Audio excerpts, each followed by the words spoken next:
You are admitting on this program that the Supreme Court failed. A former Supreme Court judge is admitting. Mr. Banerjee, you are admitting this. No question of admission. It is my strictly. I am of the view and opinion that the matter ought not to have been settled with any monetary compensation. Okay, that's it. It is a non-compoundable offence. That's important. It's a non-compoundable offence which has been made. Colin Gonsalves, you appeared in several times before the judges. Did you sense that there is that? Were the judges committed to ensuring that Union Carbide was made to pay the highest possible compensation, that an effort was made to get Warren Anderson extradited? Did you ever get a sense from the judiciary when you appeared before it?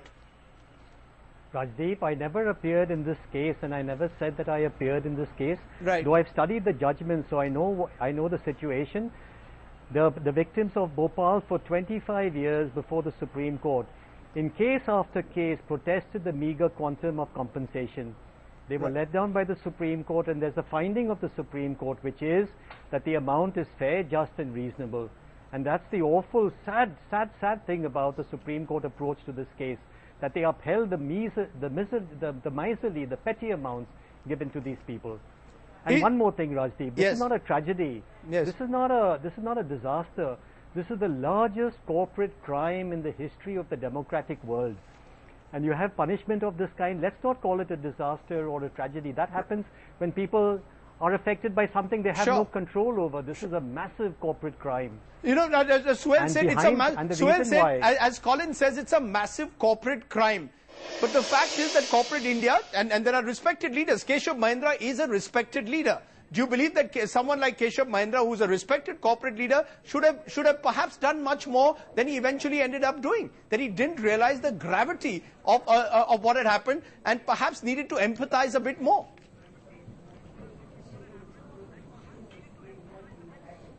Let me tell you about Keshav Mahindra. He's the non-executive chairman. Please understand the role that non-executive directors play in a company. It's not about Keshav Mahindra or an individual. I'm talking about the whole approach. Corporate India was never supportive of severe action against Union Carbide, but neither was the government, and as it seems now, neither was the judiciary. There is complicity at all levels of justice, in a manner of speaking. So it's not about Keshav Mahindra. B, by identifying Keshav Mahindra, you're not solving the problem. You're actually accentuating it, because he is not the person who committed the crime. It was an accident born out of negligence. And I said that in my opening remarks on your program today. It was corporate negligence. And that corporate negligence continued even after vicarious liability? The accident. So no vicarious liability? You're saying no vicarious liability? That is where the negligence should have been stemmed. So are we saying no vicarious liability? Of course. Of course.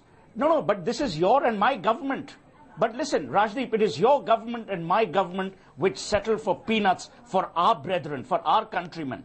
Okay. Not Warren Anderson. Okay, then our government settled for a meager compensation. And as Justice Banerjee rightly said, we sold Indians cheap. We sold dead Indians cheaper. We sold dead Indians cheaper. Those are strong words coming there. Mr. Parekh,